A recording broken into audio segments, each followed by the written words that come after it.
এই জিনিসটা খেয়াল রাখতে হবে। যখন আমরা এটা মারছি কাঁধটাকে রিল্যাক্স হয়ে কিভাবে ছুটছি, এই ছুঁড়ে তারপর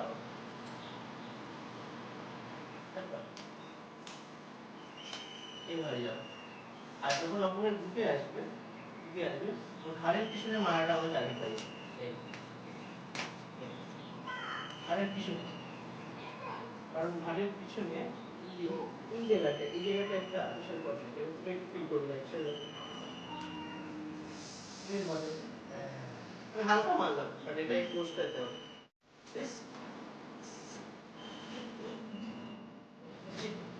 বলটাকে শুনে দিচ্ছি,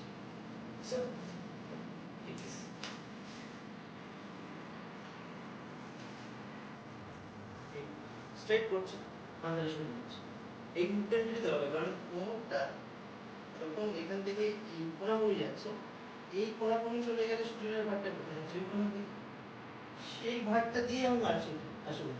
তাই যখন এই মারছে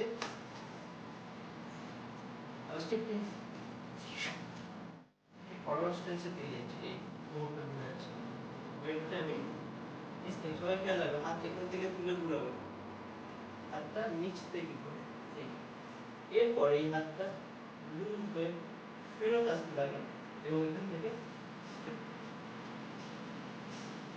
আমাদের টার্গেট করা এখানে আমি ফেরত করাচ্ছি।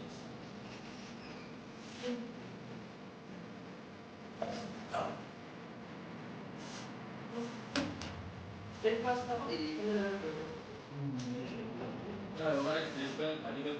যে কোনো কাজ যখন কেউ মারতে আসছে মাঝখানে মুখটা অনেক বেশি ফাঁকা, আর আমি সরে গেছি, আমি করতে পারি।